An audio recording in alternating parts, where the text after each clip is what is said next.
Welcome back, Truest Crime fans. Life dances on the razor's edge, where joy and sorrow intertwine in a cruel waltz.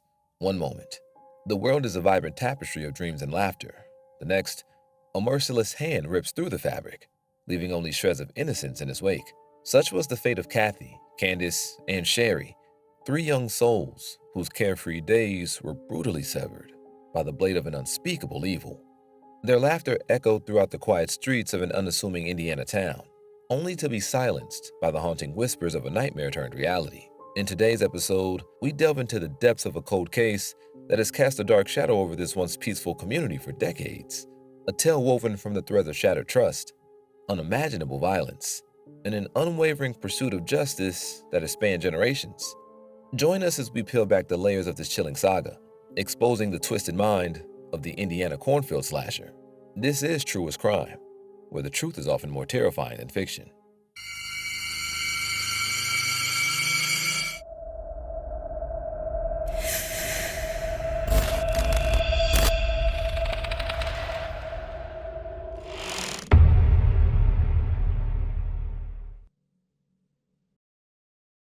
A carefree summer day in 1975 takes a horrific turn for three teenage girls: Candace Smith, 13, Kathy Rottler, 14, and her younger sister Sherry Rottler Trick, 11.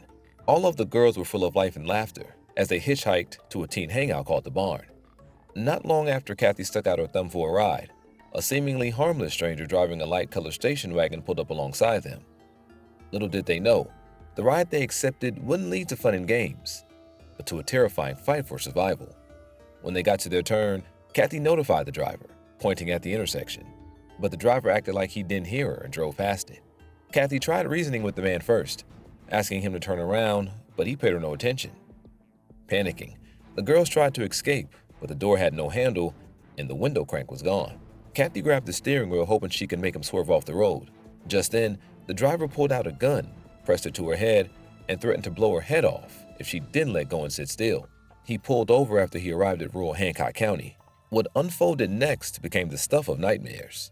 He ties the girls up, orders the youngest of them all out of the car, and takes them into the cornfield where he brutally rapes her and stabs her over a dozen times. He goes back to the car and orders Candace out and stabs her multiple times in the neck. Candace pretends to be dead to save herself. The driver drags her into the cornfield and returns to the car to assault Kathy. He walks her to the back of his wagon and stabs her 5 times. Kathy also holds her breath, and the driver grabs her by the feet and tosses her into the field and drives away. The girls, Kathy and Candace, found reserves of strength that they never knew they possessed. They stumbled down the nightmarish cornfield, searching for Sherry and help. They finally flagged down 3 passerbys, who called 911 and saved the lives of these 3 girls. Investigation begins. The immediate aftermath of the attack was a flurry of activity. Police collected evidence from the cornfield where the assault occurred, interviewing the traumatized girls, and creating a composite sketch based on their descriptions of the attacker. Newspapers blared headlines about the slasher, stoking fear in the community. Tips poured in, but none led to a solid suspect. As days turned into weeks, then months, the initial leads dried up. The case went cold, a heavy weight on the hearts of the victims and investigators alike. Despite numerous interviews and countless leads, the investigation hit a dead end. Kathy's determination to get justice brought her back to Detective Sergeant David Ellison, head of the Indianapolis Metropolitan Police Department's Cold Case Homicide Unit in 2018. Ellison had dedicated about a third of his 30-year career to investigating these cases. The detective wasn't optimistic about the case. The case was almost 50 years old, and several police agencies attempted to previously solve the case, some of which have relocated their offices over the years. Ellison had previously encountered old files ruined by water damage from leaking pipes. Fortunately, his search uncovered the efforts of Stephen Gibbs, a former detective sergeant with the Marion County Sheriff's Office. In 1990, 15 years after the crime, Gibbs had attempted to solve the case involving Kathy, Candace, and Sherry. He had retrieved microfilm and meticulously reconstructed the girls' case file with records and interviews. Ellison also found the physical evidence stored in a box secured in the evidence vault at the Hancock County Sheriff's Office. The evidence log detailed 54 items collected in 1975, including blood spots, rope, a knife, a Marlboro cigarette butt, the girls' clothes, and samples taken from Sherry during a medical examination. The Indianapolis Metropolitan Police Department's Cold Case Unit, armed with advancements in forensic technology, decided to do DNA testing. DNA samples meticulously preserved for decades were re-examined. This time, investigators employed a relatively new technique, genetic genealogy. By comparing the crime scene DNA to genetic databases, they could potentially identify relatives of the suspect, narrowing the search. In January 2019, the women gave Ellison their DNA, which he then sent to the Marion County Forensic Services Agency for testing. Ellison believed he was doing everything possible. However, to 58-year-old Kathy, it felt all too familiar. Promises to call and take action, followed by silence. Swallowing the rest of 2019 and the first half of 2020 whole, on June 26, 2020, Kathy sent an email to Ellison hoping for an update, asking if he had anything to share. Ellison's reply came back quickly, but it wasn't the news Kathy had hoped for. He explained that there was no news from the lab and mentioned that there had been 105 homicides so far that year. He assured her he would check again, though he noted that the officials at the lab always notified him when any results were ready. After more than 2 years of waiting, Ellison finally received some good news. The lab had successfully extracted enough DNA from the evidence to create a complete profile of the suspect. Forensic scientists had matched DNA from the suspect's semen to other evidence that was near, but separate from the crime scene. Ellison didn't disclose what that evidence was. Officials submitted the suspect's DNA to the national database known as the Combined DNA Index System, where profiles are compared against known DNA profiles. Unfortunately, this lead also turned out to be another dead end. Detective Sergeant David Ellison was running out of options, but neither he nor the girls were ready to give up. There was one more option in his canon, a glimmer of hope. Ellison reached out to a friend for help securing funding for forensic genetic genealogy.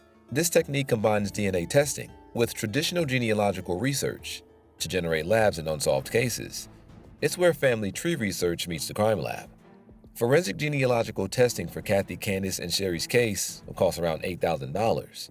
To raise the money, Ellison reached out to Ashley Flowers, founder of AudioChuck, a media company known for producing crime-related podcasts. Flowers donated $6,000, and the Indianapolis Metropolitan Police Department covered what was left. In January 2023, the Indianapolis Metropolitan Police Department teamed up with DNA Labs International, a Florida-based private forensic DNA laboratory that handles thousands of cases each year, primarily for law enforcement and government laboratories. Rachel Ofaline, Chief Scientific Officer at DNA Labs International, explained that the team extracted the suspect's DNA from the evidence provided by Indianapolis officials, made millions of copies, and sequenced it. They uploaded the profile to Family Tree DNA and GED Match, two genetic ancestry databases that they allow law enforcement to use. The team began searching through matches to identify the suspect's closest relatives. In July 2023, while DNA Labs continued its analysis, Ellison retired from the police department. However, Ellison did not abandon the case. About a month after his retirement, Ellison received news that the lab had identified a profile of an unknown individual who shared a very high percentage of DNA with the suspect. IMPD Detective Charles Benner and Sergeant Columbus Ricks, who had taken over the case, informed Ellison of this development. Ellison assisted them in gathering background information on the person who had submitted the DNA on behalf of someone else. That person agreed to connect police with the woman whose DNA had been submitted. She turned out to be the suspect's daughter. The lab also identified a second profile with a higher percentage of shared DNA, the suspect's son. The siblings had different mothers, but the same father. Both children agreed to cooperate, providing their DNA to the police and identifying their father. To close the case, detectives still needed to confirm the man's connection to Indianapolis and his whereabouts at the time of the attack. By the end of 2023, it was official. The perpetrator had been identified. On January 2, 2024, now in their 60s, the survivors reunited for another visit to the police department.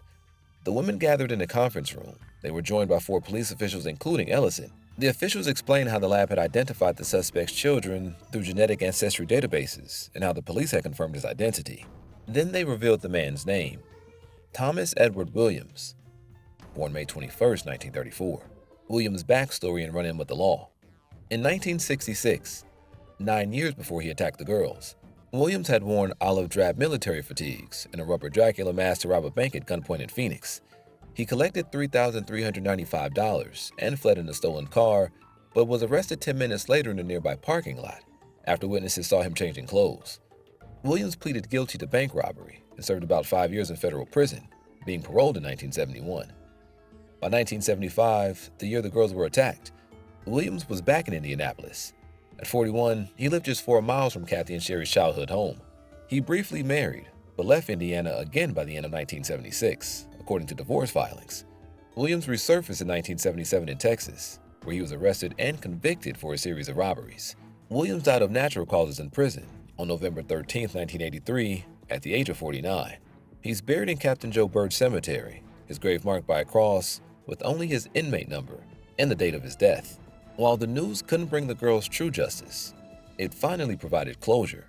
Knowing their attacker's identity, even posthumously, allowed them to move forward with a newfound sense of peace. When asked, Sherry said she forgave Williams to continue to live her life, yet she couldn't forget what he did. She is planning a trip to Texas to spend on his grave. The Indiana cornfield slasher case remains one of the most horrific and baffling crimes in the state's history. For nearly 50 years, the identities of the perpetrator and his young victims went unknown, the case growing colder with each passing decade. But thanks to advances in genetic genealogy and the tenacious work of investigators, the man believed to be the cornfield slasher has finally been identified and brought to justice. However, many questions still linger. What drove him to commit such an unspeakable act of violence against children? Were there other victims that we didn't know about? As this decades-old case finally comes to a close, we can only hope their surviving victims find some measure of closure and healing after their lifelong ordeal. The Indiana cornfield slasher may have evaded capture for half a century, but he could not run the truth forever.